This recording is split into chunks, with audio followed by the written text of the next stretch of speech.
BFM Bourse, Culture ETF. Mais comme on est juste avant le week-end ou pendant le week-end, si vous nous regardez ou suivez en replay et podcast, on va vous apporter des clés pour optimiser vos chances de prendre les tendances de marché en toute paresse grâce aux ETF. Julie Cohen-Hurton vous accompagne le vendredi. Bonjour Julie. Bonjour Guillaume, bonjour à tous. Et oui, et aujourd'hui on va parler de poids et de concentration avec d'un côté les ETF Equal Weight qui donnent la même importance à chaque action et puis de l'autre les ETF Nasdaq où les géants de la tech ont la part belle. Alors comment on fait pour trouver le bon équilibre? Y a-t-il une pondération à privilégier? On va faire le point aujourd'hui avec Julien Valarcher pour Invesco. Bonjour Julien. Bonjour. Merci d'être avec nous. Alors Julien, avant d'assister à ce match des pondérations, est-ce que vous pouvez faire le point sur les flux observés depuis le début de l'année et notamment du côté des États-Unis? Oui, bien sûr. Alors, on va déjà commencer avec un constat. 2025 devrait être une nouvelle année record en matière de collecte sur les ETF en Europe. La dernière année, c'était 2024, c'était il n'y a pas si longtemps que ça. Mais là, on est à fin octobre déjà sur 315 milliards de dollars de collecte pour les ETF dans leur globalité. Enfin, j'entends tout le marché en Europe. Évidemment, en termes de classe d'actifs, les actions dominent. Ce qu'on a vu au début d'année, plutôt un retour des investisseurs vers les actions européennes, qui avaient vraiment profité de la volatilité liée aux droits de douane, à la logique, à l'administration américaine qui voulait imposer des droits de douane. Ça, c'était le constat du premier semestre. Et les choses se sont un petit peu rééquilibrées cet été, au profit des actions américaines notamment. Et là, au mois d'octobre, on a une collecte, on a des ETF sur les actions américaines qui sont en tête avec 8 milliards de collecte sur le mois d'octobre.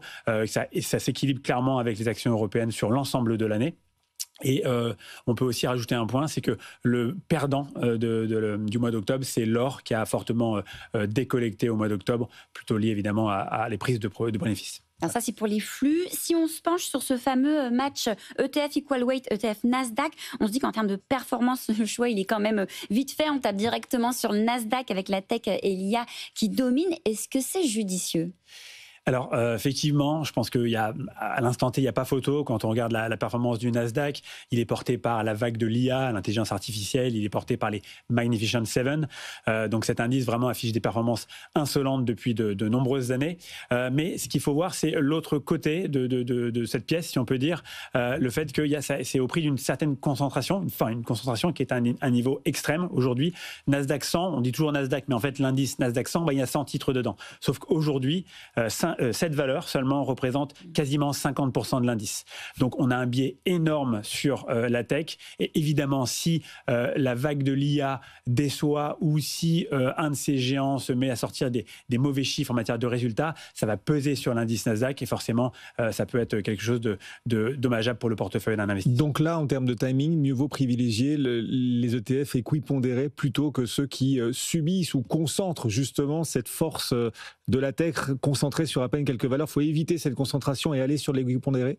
Alors, c'est ça. Les indices équipondérés, les indices Equal Weight, c'est de la diversification pure. Okay, on va mettre le même poids sur chacun des indices, chacune des actions qui composent l'indice. Si on prend l'autre indice phare des actions américaines, le S&P 500, et du coup, on va avoir le même poids sur ces 500 titres. En fait, un indice S&P 500 classique, c'est pondéré par la capitalisation boursière et donc forcément, c'est les plus grosses qui ont le plus de poids. Là aussi, la concentration est à un niveau énorme en ce moment. 5 titres représentent 25% du S&P 500 et il faut à peu près 110 valeurs pour avoir 90% de l'indice. Donc si on veut plus de diversification, les indices équipondérés, les indices S&P 500 Equal Weight sont une bonne solution puisque ça va permettre de plus avoir de biais sectoriels et de se couvrir contre cette éventuelle bulle de l'IA qui est éventuelle. On parle beaucoup en ce moment. Ouais. Et a priori pour 2025, pas de grande surprise, ce sont les ETF adossés au Nasdaq qui devraient gagner le match. Mais historiquement, sur 20 ans par exemple, qui est-ce qui gagne ?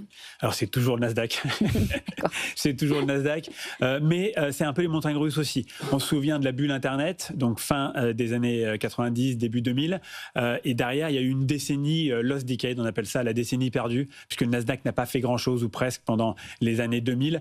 Évidemment, les choses se sont fortement inversées sur les années 2010 avec le poids des valeurs tech qui est de plus en plus impressionnants et qui portent vraiment l'indice Nasdaq et de manière plus générale les actions américaines. Donc un indice Nasdaq qui surperforme plus récemment les indices S&P 500 Equal Weight. Néanmoins, si on a peur de la bulle tech, l'indice S&P 500 Equal Weight est plutôt un indice anti-bulle, si on peut dire. Et quand on regarde les deux pondérations, on se dit que c'est un peu finalement la démocratie boursière face à l'oligarchie tech. Pourquoi on doit voter en tant qu'investisseur ? Alors, pas mal ce vote. C'est une super image, je trouve effectivement.